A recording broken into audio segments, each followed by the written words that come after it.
He walked into the room as if he'd come to take someone's pride.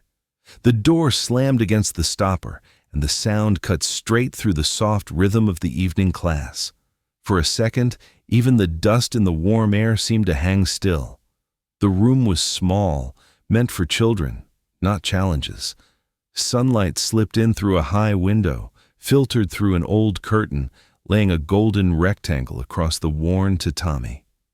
The mats had pale scars where countless little feet had turned and stumbled and stood back up. The smell of rubber mixed with chalk from the blackboard on the wall, where crooked letters and half-erased numbers still clung to the surface.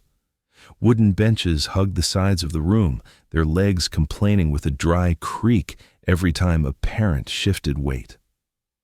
On the tatami, a dozen children moved in uneven unison. Bare feet pattered softly. Tiny fists shot forward, some sharp, some hesitant, all trying. Bruce walked among them with relaxed shoulders, correcting a stance here, lifting a chin there. He had that small, almost private smile, the one he wore when things were simple, when his world was just timing, breath, and the shy pride of a child who finally got it right. Then the air changed.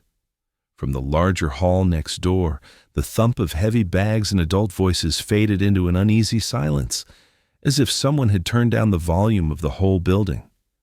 Even the old wall clock seemed suddenly too loud, ticking somewhere above the doorway. The man who had entered filled the frame without needing to try. Broad shoulders rolled under a thin, sweat-darkened t-shirt, stretching the fabric at the seams.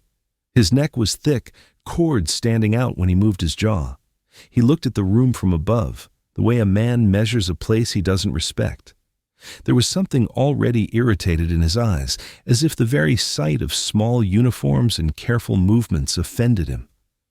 On his right hand, the wrapping was still on, a strip of gauze torn and frayed at the end, smudged with the faint brown of old sweat, and something darker. It wasn't the bandage of a man finished for the day. It was the mark of someone who had come straight from a fight and wasn't done yet. A chair on the side scraped. One of the fathers shifted forward, recognizing the newcomer, then immediately glanced away. Another parent pressed her lips together and put a hand on her daughter's shoulder, fingers tightening just a little too much. The children didn't know his name, but they caught the adult's sudden stillness and began to feel something was wrong. Bruce stopped mid-step. It was just a fraction of a pause, a missing beat in the flow of the class, but in that breath, he took the measure of the man. The walk that landed too hard on the heel, the jaw that clenched faster than the rest of the face, the way his gaze skipped over the children as if they were furniture and fixed on Bruce like a problem to be solved. Bruce's eyes flicked once to the torn edge of the bandage, then back to the man's face. His expression didn't change, but something in him settled, like a hand closing gently around a fragile object. On the benches, no one spoke. The children's steps faltered. The pattern broke. All at once, the cozy, dusty classroom felt smaller, as if its walls knew they were about to have to remember this night for a very long time. Earlier that day, when his own training had left his shoulders heavy and his ribs throbbing in a familiar way, Bruce had almost handed this class to an assistant. Almost. Then he'd seen the roster and remembered the small face he'd noticed the week before, the boy who flinched when someone laughed too loudly, who apologized to the heavy bag after bumping into it. Now that boy stood in the back row, fists half raised, watching the stranger with the bandaged hand. Bruce had taken the children tonight for a reason. If they left with straight backs and a sense that their bodies were not just things that could be hurt, but tools they could trust, the day would be worth the ache in his joints. The newcomer took a step further into the room, shoes squeaking once on the edge of the mat. From the big hall outside, someone called, "Hey, Rick!" and then swallowed the rest when they saw where he'd gone. So that was the name. Rick's gaze ran over the chalkboard, the benches, the line of nervous kids in white uniforms. The corner of his mouth twitched, not quite a smile.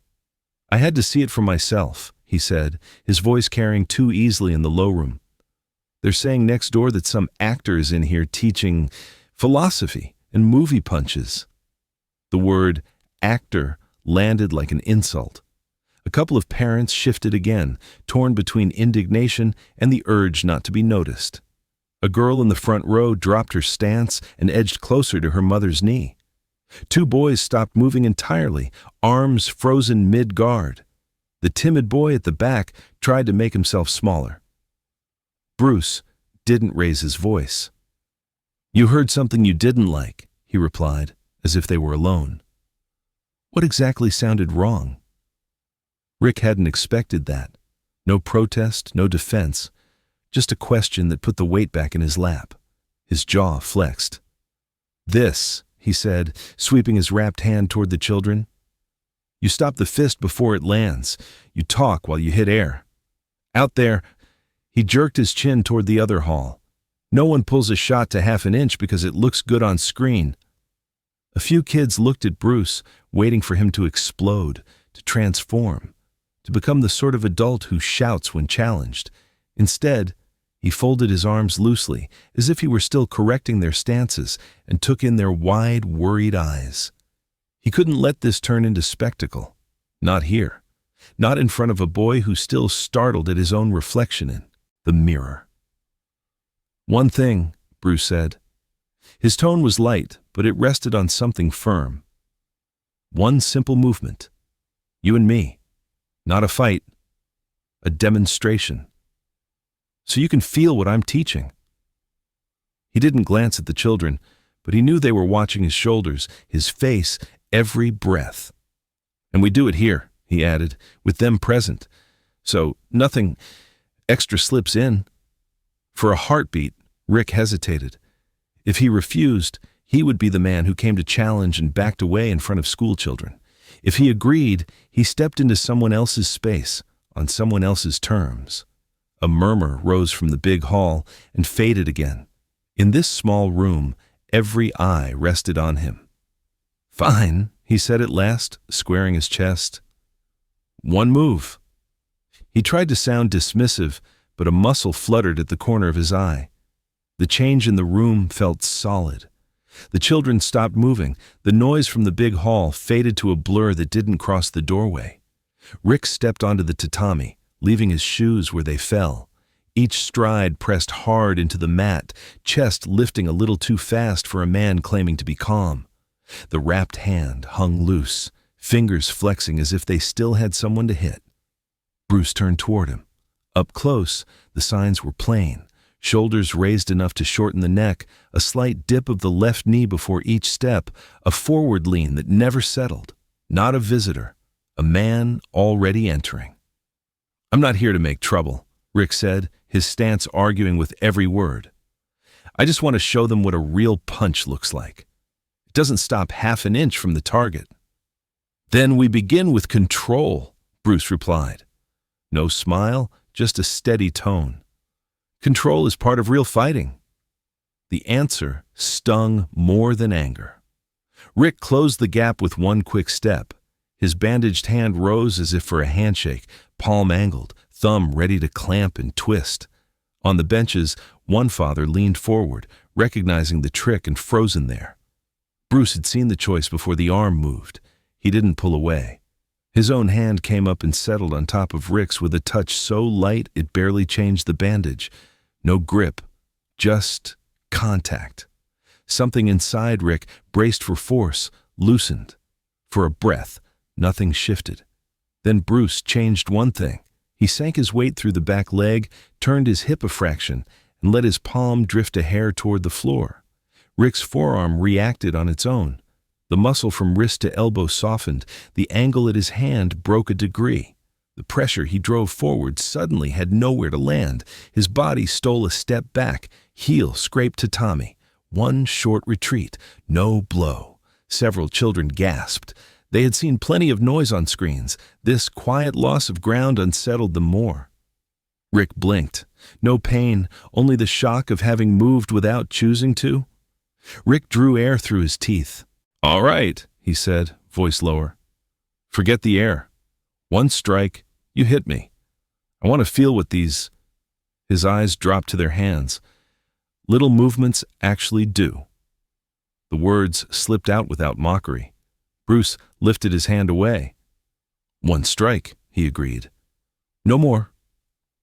Around them, backs straightened, small fists curled. Whatever came next would not leave this room the way it had been a minute ago.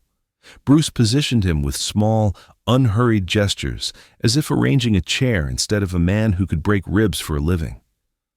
"Turn a little," he said, tapping Rick's elbow. "Sideways. Yes, here." He laid his open hand flat against Rick's chest, just below the sternum. Not a strike, just a quiet claim on the distance between them. The warmth of the contact, the steadiness of the palm, did more to still the room than any command could have. Behind them, uniforms rustled. A boy shifted his weight. Bare soles whispered on the mat. Somewhere to the left, a parent drew in a sharp breath and didn't let it go. "Breathe normally," Bruce murmured. That was for Rick, but the children followed it too.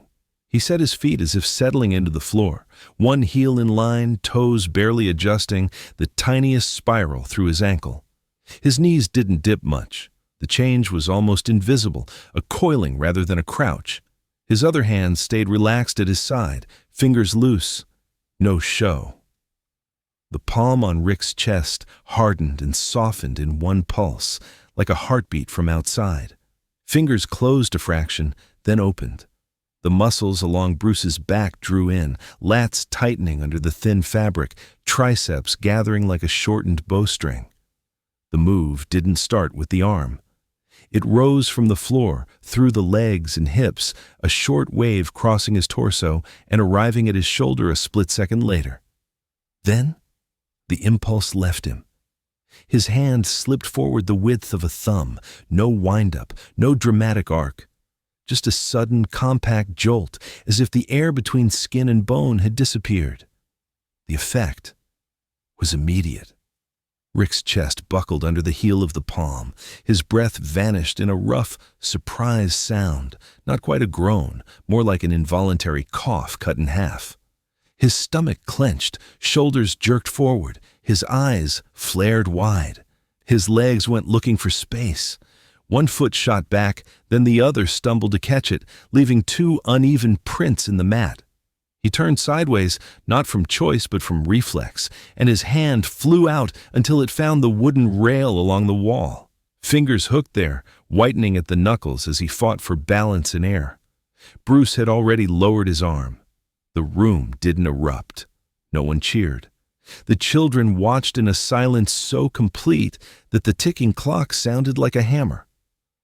They weren't seeing a man hurt. They were seeing something proven. Rick's throat worked. A thin, strained breath crawled back into his lungs. He stayed bent for a moment, head down, then straightened slowly, one hand still on the rail, the other pressed flat over the spot where the palm had landed. When he looked up, the fight in his eyes had shifted into something else. An uneasy respect edged with curiosity. He swallowed. "All right." The word scraped on the way out. "I misjudged. This is real." Bruce nodded once, as if confirming a fact in a book. "Power isn't loud," he said quietly. "It's where you send it." He stepped closer, lifting a hand, not to hit, but to guide. "In through the nose," he told Rick, demonstrating. "Slow. Hold. Let it go." He waited, counting the breaths with him until the tightness in Rick's shoulders eased and the color began to return. To the children, it looked almost like he was helping an older brother up after a fall, not standing over a man he'd just humbled. The boy from the back row had edged forward without realizing it. His small hands were still clenched, but not in fear now. He studied Bruce's relaxed posture, the calm that followed the strike, and something in his own spine lengthened. Around the room, parents traded glances. The lesson was no longer about punches at all. Rick finally lowered his hand from the rail. He tested his breath, winced once, then gave a short, rough exhale that might have been a laugh if it didn't hurt. He faced Bruce fully. Could I... He hesitated, pride hanging on the edge. Could I get another lesson sometime? For me. This time. Bruce's answer was a small, genuine smile that reached his eyes. If you're willing to learn, he said, the door's open. The children didn't move yet, but the story had already begun to settle into the walls. The night a man came to break something and left asking to be taught instead.